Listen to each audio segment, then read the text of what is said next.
Selamat petang, salam sejahtera. Terima kasih karena bersama dengan saya di Nazilin Unity Channel. Akhirnya, ahli parlimen Gerik tampil perjelas. Letak jawatan parti, sangkal kabar angin tanpa asas. Fathul Huzair Ayub melepaskan jawatan Setiausaha Bersatu Gerik kerana dilantik oleh pemangku ketua bahagian yang meletak jawatan. Ahli parlimen Gerik, Fathul Huzair Ayub menyangkal kabar angin tanpa asas sekitar tindakan beliau meletakkan jawatan Setiausaha Bersatu bahagian. Menurut Fathul, beliau melepaskan jawatan Setiausaha Bersatu Gerik kerana dilantik oleh pemangku ketua bahagian yang meletak jawatan pada 1 Oktober lalu. Apabila pemangku ketua bahagian meletak jawatan, amat wajar sekiranya saya juga turut tertib dalam melakukan perkara sama, tanda solidariti, katanya dalam kenyataan. Fathul menyifatkan perkembangan ini sebagai hal dalaman parti dan tidak wajar dikaitkan dengan kedudukannya sebagai seorang wakil rakyat Perikatan Nasional PN. Tidak akan sesekali saya mengundurkan diri daripada barisan pembangkang maupun menyatakan sokongan kepada kerajaan hari ini. Kesetiaan saya tidak boleh dijual beli, tegasnya. Terdahulu dilaporkan Fathul Huzair meletak jawatan sebagai Setiausaha Bersatu Gerik pada 6 Oktober yang lepas. Saudara-saudara sekalian, walau bagaimanapun kita masih lagi terpengaruh dengan perkara yang sering kali berlaku di Malaysia, iaitu kabar angin.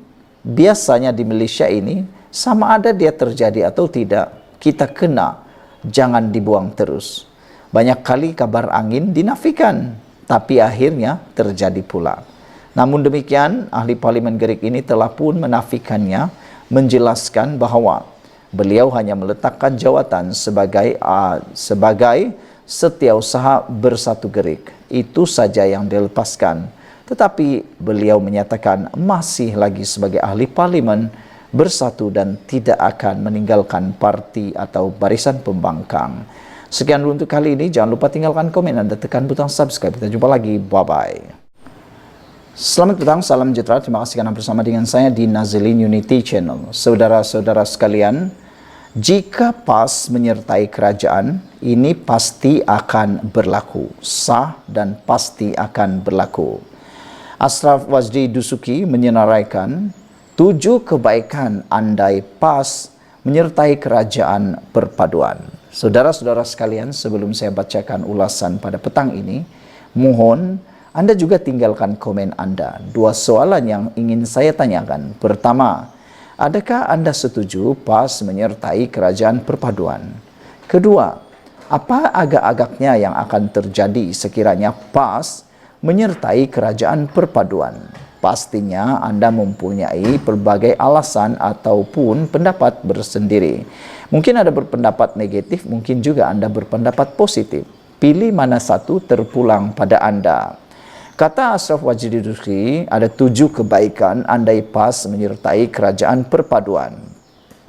Setiausaha Agung UMNO, Datuk Dr. Ashraf Wajdi Dusuki menyenaraikan 7 kebaikan atau kebajikan jika PAS menyertai kerajaan perpaduan termasuk UMNO akan kembali dibersihkan.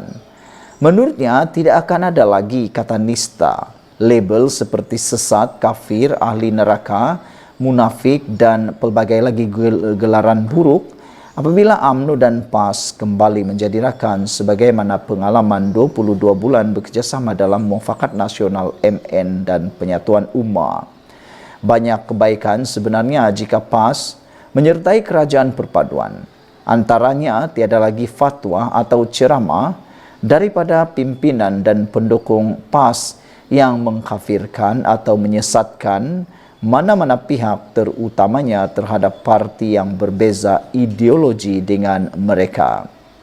Tiada lagi isu Islam terancam dan Melayu terancam sebagaimana yang sering disebarkan dalam pelbagai media dan pantas ceramah, katanya dalam hantaran di Facebook hari ini.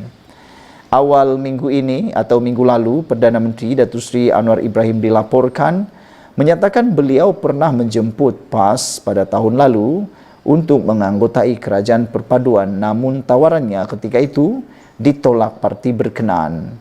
Pengurusi Pakatan Harapan PH itu menjelaskan demikian ketika ditemu bual The Times. Beliau yang juga Presiden PKR memberi gambaran pintu untuk PAS menyertai kerajaan perpaduan belum ditutup rapat dengan syarat PAS perlu menerima Malaysia sebagai negara berbilang agama dan setiap rakyat mempunyai tempat meskipun Islam ialah agama persekutuan. Terdahulu semalam, Setiausaha Agung PAS Taqiyuddin Hassan juga memaklumkan parti itu masih belum menerima sebarang tawaran atau jemputan untuk menyertai kerajaan perpaduan kecuali tawaran terbuka dalam temu bual dengan The Times Magazine. Ashraf Wajdi menjelaskan kebaikan ketiga jika PAS menyertai kerajaan perpaduan ialah DAP sekali lagi akan disucikan dengan fatwa-fatwa baru sebagaimana ketika parti itu dan PAS bersama dalam gabungan menghadapi pilihan raya umum PRU 1999, 2004 dan 2008. UMNO akan kembali dibersihkan dan tiada lagi kata nista. Label-label seperti sesat, kafir, ahli neraka, munafik dan pelbagai lagi gelaran yang dikaitkan dengan binatang. Apabila sudah kembali menjadi rakan sebagaimana pengalaman 22 bulan dalam kerjasama MN dan penyatuan ummah. Tiada lagi istilah Malaysia menuju negara sekular kerana bersekongkol dengan DAP yang dilabelkan kafir dan sekuler katanya.